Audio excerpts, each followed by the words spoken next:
Right off the top tonight at 6 o'clock, a nearly 7-hour standoff now over. Within the past hour, Grand Rapids police stormed inside and they didn't find anyone. And right now the search continues for the person who walked into a Wyoming gas station this morning and shot and killed the clerk.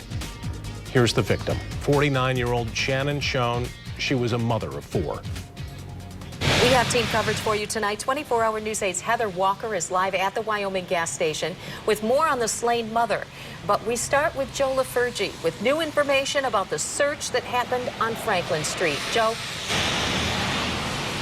Yeah, as you can see tonight, there is still some police presence here in front of that home at 918 Franklin Southeast. Police inside still going through. Of course, that suspect not inside. Throughout the afternoon, police used a loudspeaker telling Willie Bryant he needed to come out of the home. They had reason to believe he was in that home. They set up a perimeter and waited him out. But as sometimes happens when police don't have the advantage of actually having eyes on the inside, turns out when they did go inside, he was not in there. He's still considered armed and dangerous. And tonight, his father is trying to get a message to his son through 24-hour News 8. I'm playing to you, son. If you had anything to do with that, please. Willie Bryant Sr. is worried his son, Willie Bryant Jr.'s life could end in a showdown with police. Come to my house. We can do this together. If you had anything to do with that. I'm begging you, your grandmama begging you, your mama begging you, your aunties, your sisters, everybody. Bryant Sr. says he's convinced his son had nothing to do with the shooting death of a Wyoming gas station clerk this morning, but he does think his son is involved in another shooting, that of a woman at a house on Thomas Street yesterday afternoon. Willie Bryant Sr. says his son's ex-girlfriend got into some kind of disagreement with the victim in yesterday's shooting. At last check, that victim was in critical condition. Investigators aren't confirming the connection. I'm hoping that that's not my son, but from what the evidence I'm getting from witnesses and stuff, that's what they're saying. Earlier today, detectives traced a possible getaway vehicle with 2 people inside to a home in the 900 block of Franklin Southeast shortly after the shooting at the gas station. A possible suspect was in the car. Police had information suggesting the second suspect may be in the house.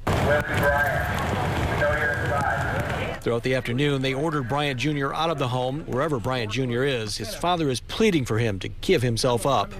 There's too much happening, bro. I ain't thinking you doing all of this. You need to turn yourself in. Captain, one of the deputy chiefs here at GRPD tells me that their part in this case, in this investigation, is pretty much over with the discovery that he was not in that house. They tell me that Wyoming police should have some sort of news release, more on the suspect later on this evening. We, of course, will have the very latest throughout the evening online and, of course, on 24-hour News 8 at 10 and 11. Right now, we're live in Grand Rapids. Joe LaFurgey, 24-hour News 8. Thank you. The search continues. Our team coverage continues with 24-hour News 8's Heather Walker. Heather joining us live from the crime scene in Wyoming, that Marathon gas station at 28th and Buchanan. Heather. Well, the gas station remains shut down tonight, and this evening I spoke with that woman's ex-husband and one of her daughters. She was a mother of 4. Her youngest was a son, 11 years old. Her daughters, 17, 19, and 21 years old.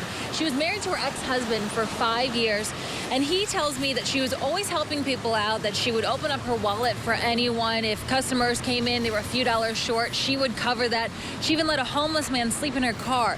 She was working her usual third shift when around 6 this morning, a gunman walked in, fired a shot at her, then turned the gun on the owner, who was also working inside that store. The owner says that the man demanded money, but he wasn't carrying any. That's when the gunman fired a second shot at the store clerk and then left. The owner said he ran outside in a panic to wave someone down to get help before he realized that he had a cell phone in his pocket and called 911. Now, cameras are in and outside of that building here, and that captured all of the crime.